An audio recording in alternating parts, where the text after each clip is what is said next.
कहीं से कोई सपना दिखला दिया कि तुम अकेले लड़ोगे तो बिहार का मुख्यमंत्री बन जाओगे। अरे बिना पूंजी का कैसे होगा? एक भी एमएलए तुम्हारे पास में नहीं है। हिंदू लॉ में है कि पिता के संपत्ति पर बेटे का अधिकार है। वो अधिकार है जो उनका बेटा है, उसको अधिकार है पता। लेकिन मैं पासवान जी का राजनीतिक उत्तराधिकारी हूँ। हाजीपुर से पासवान जी जब राज्यसभा सदस्य में गए तो उन्होंने मुझको ही बुला के तुम हाजीपुर का उन्होंने प्रभार दिया कि नहीं तुम लड़ो, हाजीपुर हमारी माँ है, मैं जानता हूँ कि तुम ही हाजीपुर की सेवा करोगे। हमारी पार्टी का जो नीति और सिद्धांत है वो स्वर्गीय रामविलास पासवान जी के अधूरे सपनों को हम पूरा करेंगे। मैं बार बार कहता हूँ कि इस देश में प्रधानमंत्री पद की कोई वैकेंसी नहीं है। उनके द्वारा बनाया हुआ ये हमारी पार्टी है। ये दुर्भाग्य कहिए कि स्वर्गीय पासवान जी और स्वर्गीय रामचंद्र पासवान जी के नहीं रहने के बाद ये मेरे पार्टी का विभाजन हुआ। उतनी लंबी बात में मैं नहीं जाऊंगा। पार्टी का विभाजन हुआ, पार्टी टूटी और दिल टूटा। दल भी टूटा और दिल भी टूटा। और दो खेमे में हमारी पार्टी है, हमारा परिवार दो खेमे में है। लेकिन मैं आप लोगों को आज के इस माध्यम से मैं विश्वास दिलाना चाहता हूं कि हमारी पार्टी का जो नीति और सिद्धांत है वो स्वर्गीय रामविलास पासवान जी के अधूरे सपनों को हम पूरा करेंगे।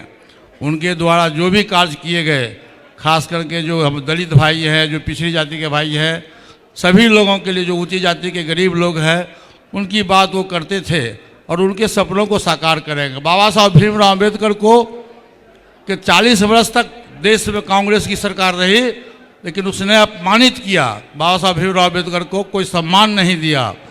पहली बार जब बीपी सिंह जी 89 में जब बीपी सिंह देश के प्रधानमंत्री बने, उसमें लेबर और वेलफेयर मिनिस्टर के रूप में पासवान जी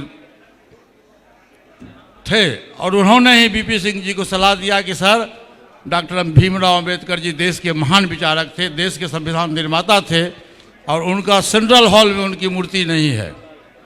तो तुरंत बीपी सिंह जी ने कैबिनेट से प्रस्ताव पास करके और बाबा साहब भीमराव अम्बेडकर का मूर्ति पार्लियामेंट के सेंट्रल हॉल में लगवाया।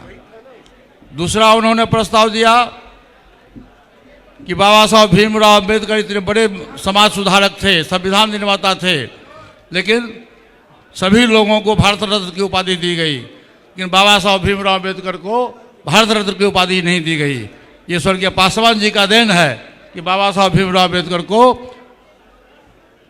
दिलवाया, उन्होंने भारत रत्न की उपाधि दिलवाया। तीसरा 14 अप्रैल जो बाबा साहब का जन्मदिन है, उस दिन उन्होंने छुट्टी घोषित करवाया और आज से 4-5 दिन पहले भारत सरकार के द्वारा भी नोटिफिकेशन हो गया उस छुट्टी का।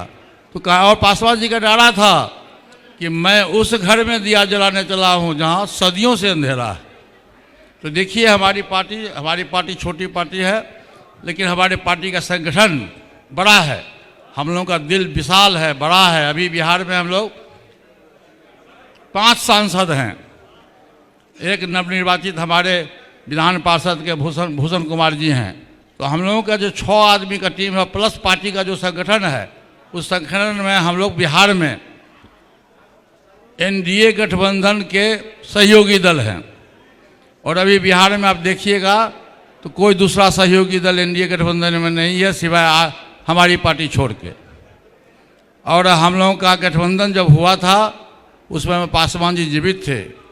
2014 में एनडीए गठबंधन में हम गए थे, आप तो थे उस समय में, एनडीए गठबंधन में गए थे और उस समय से आज तक हम लोग एनडीए गठबंधन के पार्ट हैं। कुछ लोग हमारे दल छोड़ के चले गए। मतभेद इसी बात का था कि भाई तुम लोकसभा का सदस्य बने हो, हम लोकसभा के सदस्य बने हैं एनडीए गठबंधन में, तो विधानसभा में भी हमको एनडीए गठबंधन के तहत चुनाव लड़ना चाहिए।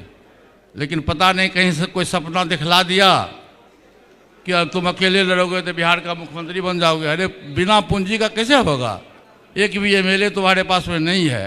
ये डेमोक्रेटिक सिस्टम है, प्रजातांत्रिक व्यवस्था है। प्रजातंत्र में जिसके पास में बिहार विधानसभा में अधिक से अधिक सदस्य होगा वही बिहार का मुख्यमंत्री बनेगा। देश में सबसे अधिक पार्लियामेंट का मेंबर जिसके पास होगा वो देश का प्रधानमंत्री बनेगा। तो उसी आधार पर हमारी पार्टी टूटी। लेकिन खैर मुझको खुशी है और मैं बार बार ये कहता हूँ कि पासवान जी, ये हिंदू लॉ में है कि पिता के संपत्ति पर बेटे का अधिकार है। वो अधिकार है जो उनका बेटा, उसको अधिकार है पता। लेकिन मैं पासवान जी का राजनीतिक उत्तराधिकारी हूँ। अब मैं आपको उदाहरण दूंगा कि जब पासवान जी अलौली से हाजीपुर लोकसभा का सदस्य निर्वाचित हुए तो उस समय मैं टीचर था। पासवान जी ने मुझको ही बुला के कहा कि पारस तुम अलौली से चुनाव लड़ो, और मैं वहाँ से चुनाव लड़ा और बिहार में 7 बार बिहार विधानसभा का सदस्य रहा। जब हाजीपुर से पासवान जी जब राज्यसभा सदस्य में गए तो उन्होंने मुझको ही बुला के तुम हाजीपुर का उन्होंने प्रभार दिया कि नहीं तुम लड़ो, हाजीपुर हमारी माँ है, मैं जानता हूँ कि तुम ही हाजीपुर की सेवा करोगे। और वो मौका मुझको मिला। जब जब भी मौका मिला तो पासवान जी ने मेरा ही नाम प्रपोज किया, और मैं पासवान जी का छोटा भाई होने के चलते और मैं उनका राजनीतिक उत्तराधिकारी हूँ।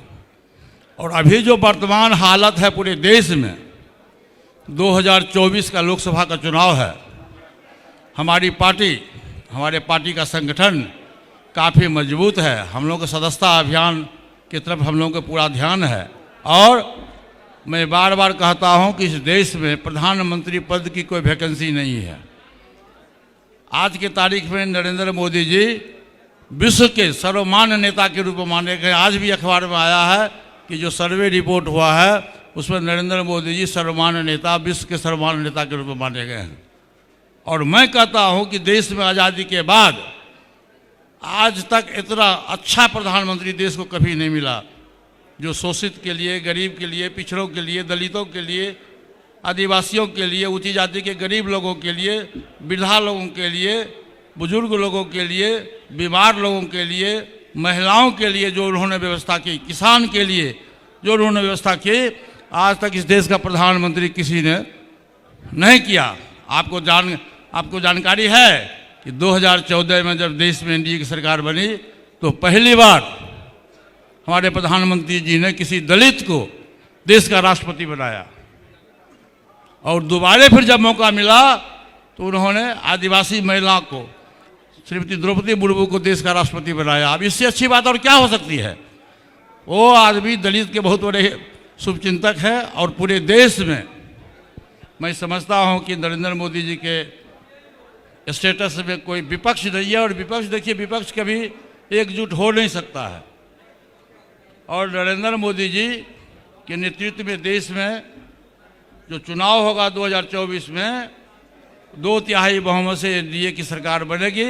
और तीसरी बार हमारे माननीय प्रधानमंत्री जी, देश के नरेंद्र मोदी जी देश के तीसरी बार प्रधानमंत्री बनेंगे। और सबसे लोकप्रिय व्यक्ति इस देश में कोई है तो उस व्यक्ति का नाम है नरेंद्र मोदी।